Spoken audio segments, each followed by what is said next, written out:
Hello and welcome to ISF 2022. It's so great to see all of you out here today. It's been a few years since we've been together last time, and really happy to see the energy and former colleagues, friends, family. Very happy to be here. And welcome to Barcelona. It's the first time, Gabriela, you're in Barcelona? No, it's the second time for me, Pali. Second time, yeah. I have been here a few times and I truly love the city. So today we're going to talk a little bit about biologicals. As you know, biological have been a big topic for many, many years, but particularly over the last, I would say, 2 or 3 years, during the COVID time, there's been a lot of discussions, particularly in Europe, related to the Green Deal, and we will talk a little bit about that, the implication, what we need to do from an industry standpoint. What are your expectations with your seed companies moving seeds around, dealing with biologicals? So very interesting, exciting area. There's a lot to learn. The whole industry is behind this to understand this better and bring new innovation and technologies to the farmers. That's correct. I think we should start introducing ourselves, no, Pali? You might know most of the people that are here, but I don't think that they know me. So They if you don't can know be, you. So please. let's bring up maybe a little screenshot here of you and I. Yes. So this is Pali Peterson. Today, Pali has the responsibility of the seed treatment portfolio for global point of view in Seedcare Syngenta, based in Switzerland.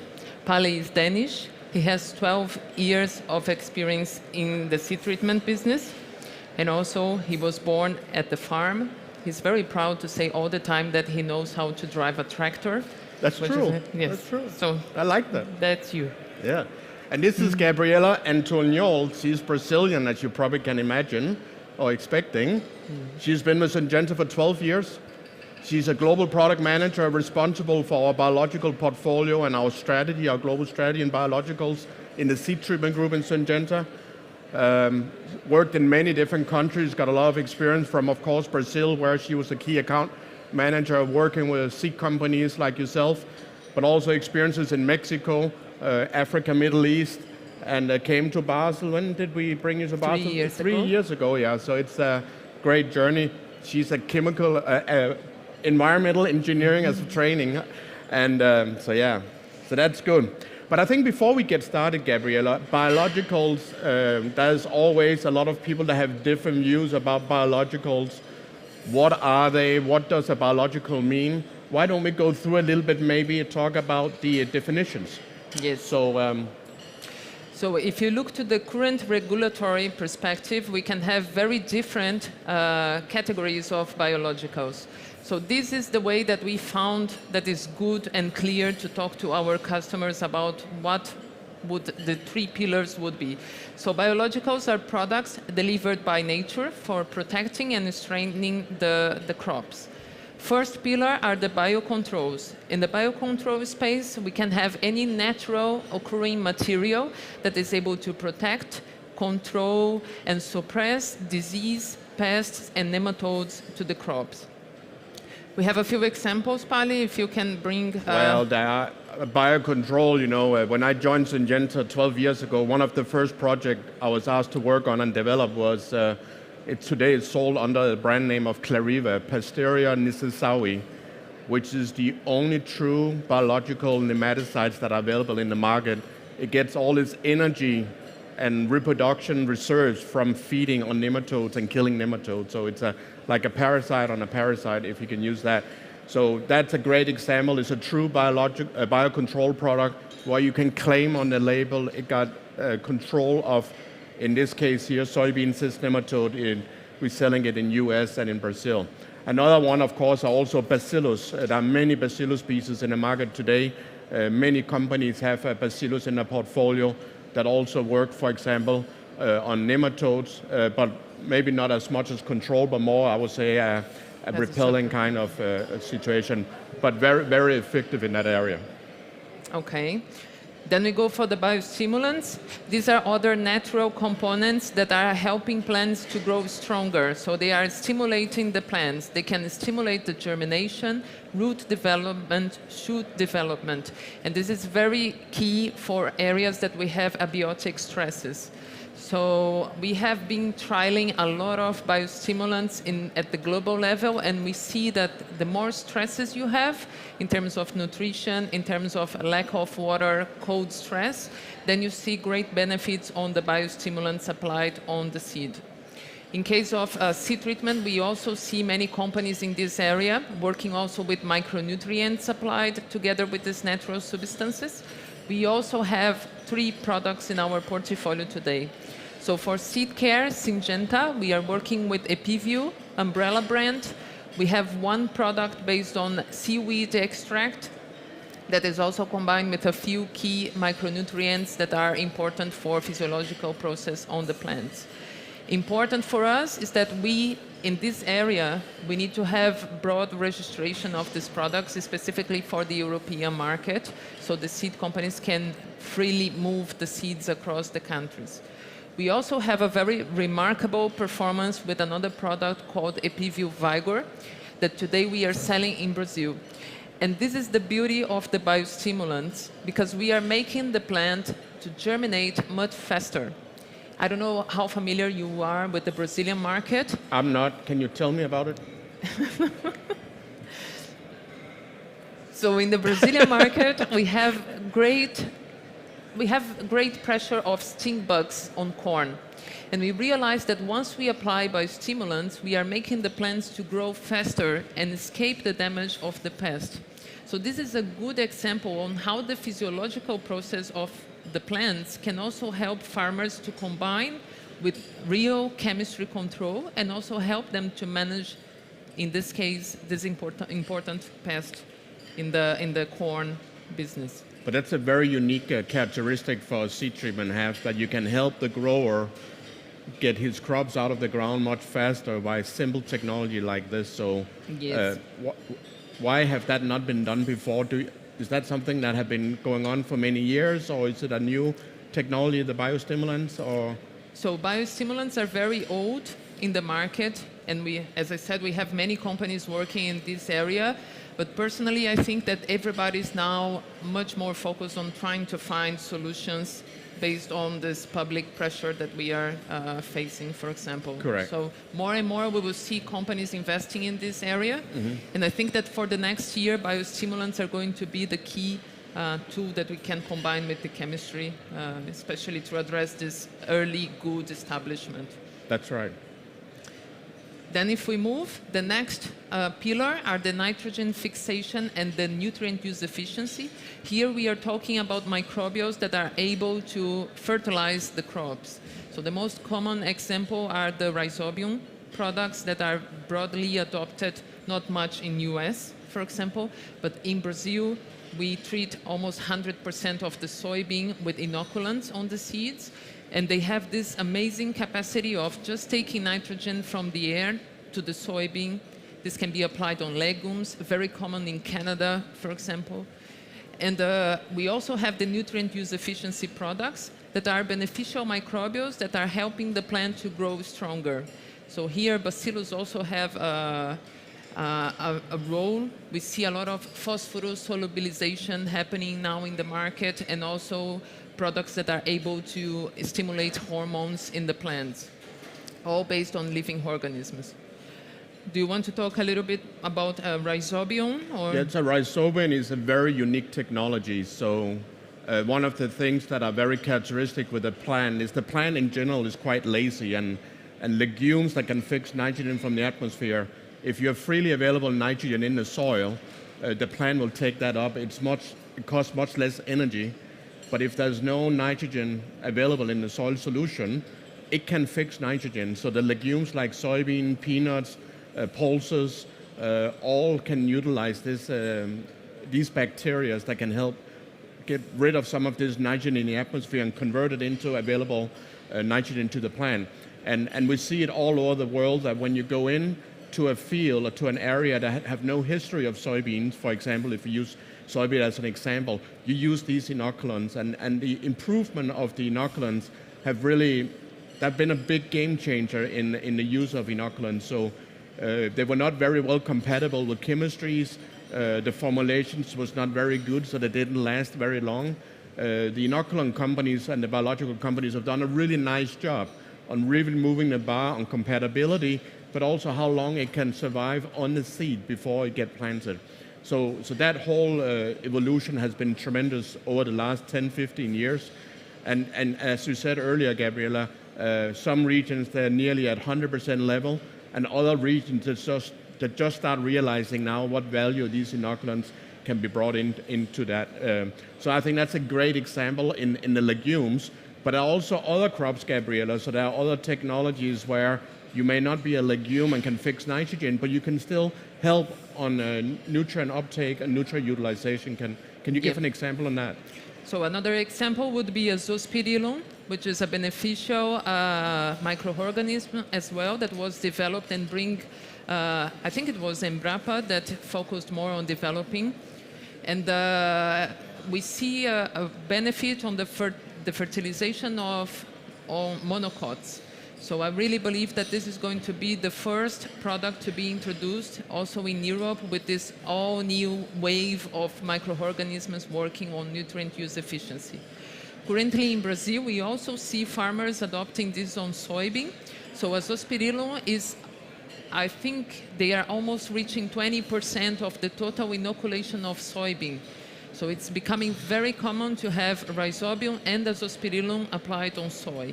And we see a good movement also from the authorities in Europe to bring azospirillum and be positive about the uses of azospirillum that can be adopted on wheat and corn. Of course, we are still not in the level of replacing fertilizer on monocots as we are on soybean. But I think that step by step, we will finding new solutions and new microorganisms that could work in this area. There's a lot of investments from the industry on the endophytes area, so microorganisms that can colonize the roots. But this is still a long journey in our opinion. We need to invest a lot on research if we want to go to this area. There's another point. If we look to these three pillars, we need to consider that biologicals are very nice, but they do not fit only one of that. Think about trichoderma as a beneficial fungi that you can apply on the seed. So this can be understood as a biocontrol because it's known by research that trichoderma is able to compete with nutrients with the pathogens that are in the soil. So this can be a light biocontrol. Also, they can compete with Rhizoctonia. We know that there is a parasitism of trichoderma with Rhizoctonia. And if you also think that they can colonize, they are very fast colonizer. If they colonize the roots, this can also be a very good nutrient use efficiency product, helping the plant to access more nutrients and also more water on the soil. So we can try to split biologicals and put them in the silos, but in the end, if you are talking about living organisms, they can have very different mode of actions and benefit to the crops. But there's also some challenges. Do you want to? Well, there are challenges, and it's a good point. Biologicals are not like chemicals. So for those of us in the crop protection business, we can develop a new fungicide and we can sell it and get it registered in many different countries, regardless of soil type, environmental conditions, and this is something that is very important that we need to consider here in the biological space. So if you look at the market today, it's very fragmented. A lot of companies are in the place. In many cases, these companies are only operating in one country. Many of them are a startup company or professors from a university that have one organism they found that work very well in that area close to where they're located. So you don't see a lot of biologicals that are spread throughout multiple countries and crops and soil types for that reason. So think about it when you think about the disease triangle. For you to get a pathogen, you need the right environmental condition, the right host plants, and the pathogen. But here we also need to think about we got the biological organism we're putting on the seed. And for that to have the right condition and effect, you need to have the right conditions. So that makes this very tricky. And this is why the market, you see all the investments going into this market today, a lot of interest. But the market are growing, Gabriela, so why don't we think about how big is this market today? So currently, it's really difficult to map the market size of biologicals applied on the seed. So we review many data, many internal discussions we had with the countries. We estimate that this is around 500 million today. Most of the cases we are talking about Rhizobium and also Bacillus. Around 60% of this total adoption is coming from these two types of microbials. And most of the cases, we also have the adoption in North America and Brazil. We don't see a lot of biologicals being applied in Europe yet. And we will see later, because we have many challenges on regulation in EU that has been discussed for a long time. Yeah, and many of these drivers that you're seeing in the market, what really drives that are like technology gaps. It could be an area where you don't have a registration of a conventional chemistry that you don't see need for there. It could also be in areas where, for example, organic agriculture, where you cannot use synthetic chemistries that you get it in. Farmers are curious. You know, we see farmers in Brazil. Many of them are using both chemicals and biologicals in combination to support each other. So that's another one. The big topic that probably everybody in the industry is talking about now is sustainability and soil health, and what can we do to improve the soils, because the soils are really what makes the crop, and we have to take care of it. But last but not least, that I mentioned earlier, the Green Deal discussion have been in Europe, where the Commission out with a proposal to cut pesticide consumption by 50% by 2030 in EU. Also 25% of the fields will be organic, and reduction in fertilizer, was that 10 or 20% reduction as well. So a lot of discussions going on, particularly in the EU, on creating that will create demand for these kind of technologies. So that's the key.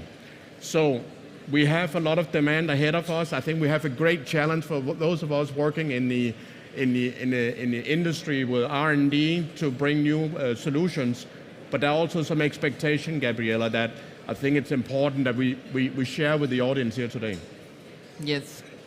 So this, I think, is the key message for us today as the industry. We know that all this pressure that farmers are facing, we need to be realistic on the message that we are giving on biologicals. Everybody has now the expectation that the industry will bring solutions to replace chemistry. And so far, in the 10-year horizon of our research, we do not see anything coming to really replace at the same level of efficacy that we are delivering today with the chemistry. The reality is that we have a lot of things that we need to learn from this type of technology. Starting with research, it's not that simple to mix something or isolate microbials, put in the bottle and bring to the market. We need to understand about formulation. We need to have very good process on manufacturing, clean process that do not cross-contaminate the product. We want to deliver to the grower what he's paying for and what is inside the label. There's a lot of contamination happening in the microorganisms area. Then later, we have challenges with package. If we are putting microbials alive inside the pack, you need them to breathe. So you need a specific knowledge on packaging. We need expertise on logistics. We have big sales this year and also last year on microbials. We know how it's difficult to put microorganisms inside refrigerated containers in the vessel and bring to the rest of the world. It's really complicated. What else I can say? Shelf life. We are talking to many companies that are bringing a solution. They are asking us to keep products under 6 Celsius degrees. Products are degraded in 6 months. This is not suitable for the industry and for the farmers and for our operation. What else I can say as a challenge? You may have forgot one thing, Gabriela. Probably one that everybody talking about is the regulatory part. So why don't we talk about that? Yes. And I forgot something. Oh. So compatibility. Do we really trust that microorganisms are compatible with the other chemistry that we have on the seed? And for how long? And also application, Pali. Application. You cannot mix everything together as we do with chemistry. You need to apply the chemistry and then you put the microbial on top. So, new word for everybody and also for us as an industry. Yeah, and the longevity, you know, like when you are a big seed company, you move a lot of seed. Some of them need to be treated, applied, and planted within 24 hours. They simply don't survive on the seed, so it's another one. Yes. But the regulatory was really the one that I think there's a lot of questions. People say, Gabriela, this is biologicals, it's nature, it has to be easy to get registered, so why is this a problem? Well, the problem for us as an industry is that each country and region is developing and analyzing their own regulation right now for microbials and also for biostimulants. If you look to the map, we have very diverse situation across key countries for us as targets for development. So in North America, for example, it's really short and really clear how we should register biologicals and also microbials. In Brazil, there's a big debate now if farmers would be allowed to produce their own microorganisms. So the authorities are now discussing how would be the process of farming or farmers making their own bacillus at the farm, which is also a big question mark for us. Should we go to this market or we just wait the farmers to produce their own? Then in Europe is the most difficult region to register biologicals today. It's long timeline and there is a lot of ambiguity on the data that is required. And also for the industry, it's a big challenge because as we told before, we need registration in every single country to provide you the freedom to operate and move seeds. And I think one of the things that is very clear, and we'll talk about a little bit later, the biocontrols, so where you can claim on the label control, pretty much in many countries go through the same regulatory process and the same timeline as a synthetic chemistry.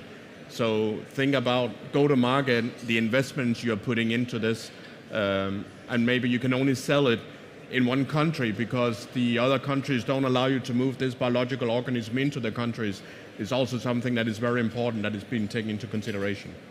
Yes. And the last key region for us would be India and China, that we have a lot of discussions on local manufacturing process, all this made in India, made in China that are quite interesting for the country perspective, but for us as an industry is a big challenge also for import microorganisms to these countries. So with all this complexity, Gabriela, what do you see coming next year in the short term?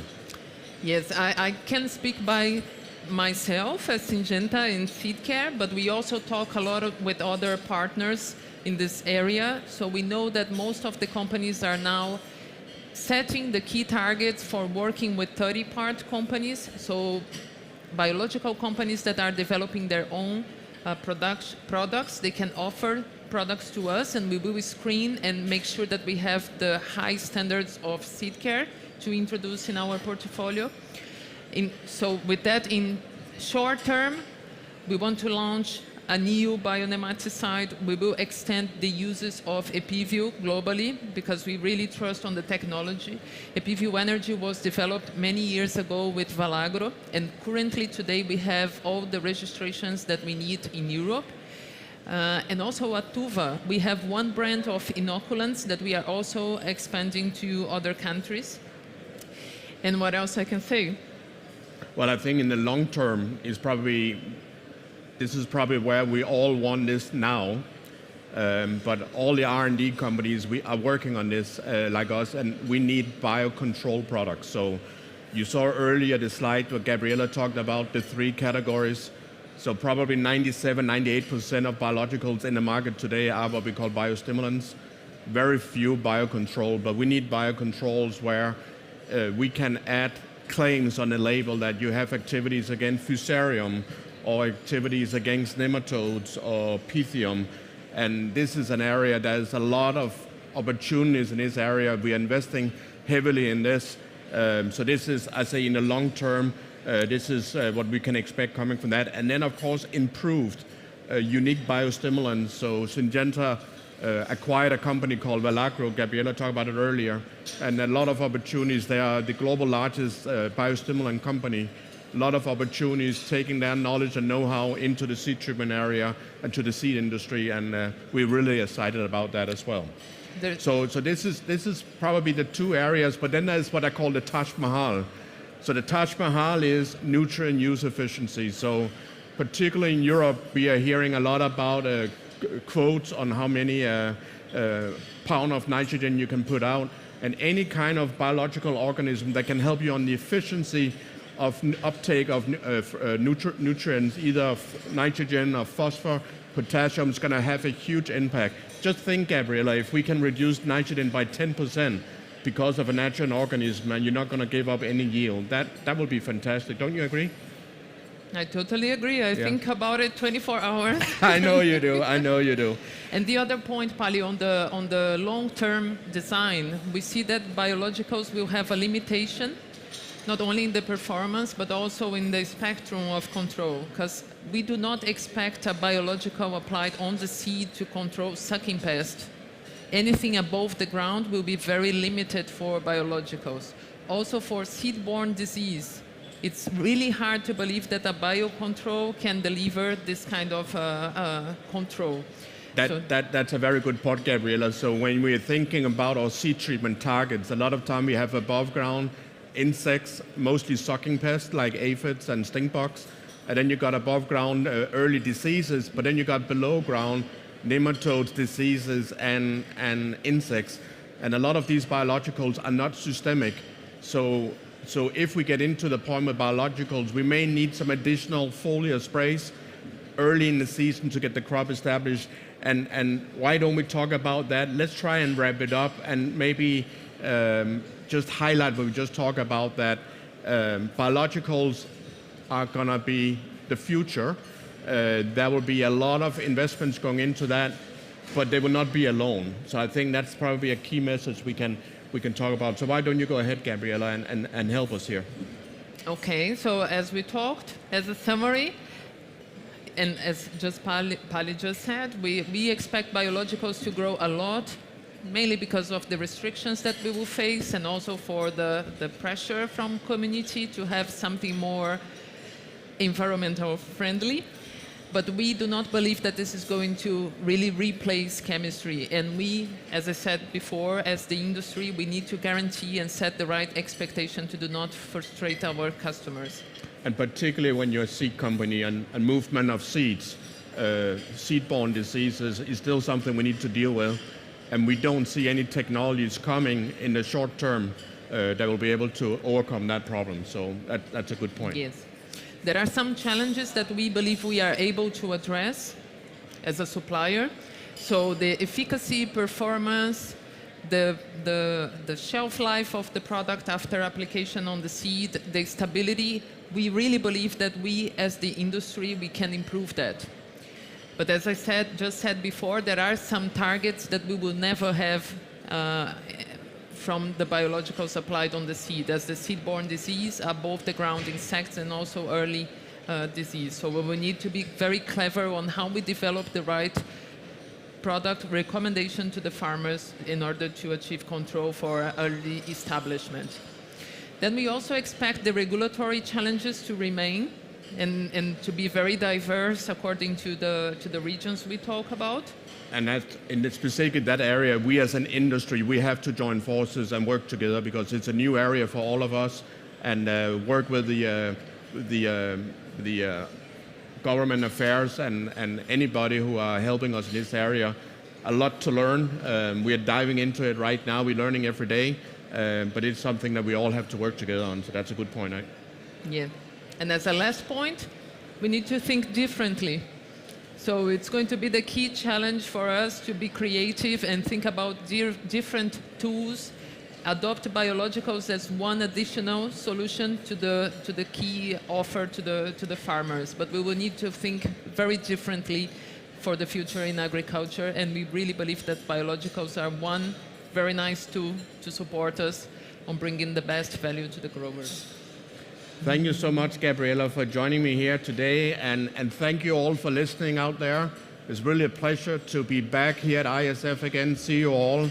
If you want to learn more about Syngenta Seedcare and our portfolio and our work in the biologicals area, please come to our booth over here or go into our website www.syngenta.com. So thank you so much. Look forward to interact with all of you here this week at ISF in Barcelona. Thank you.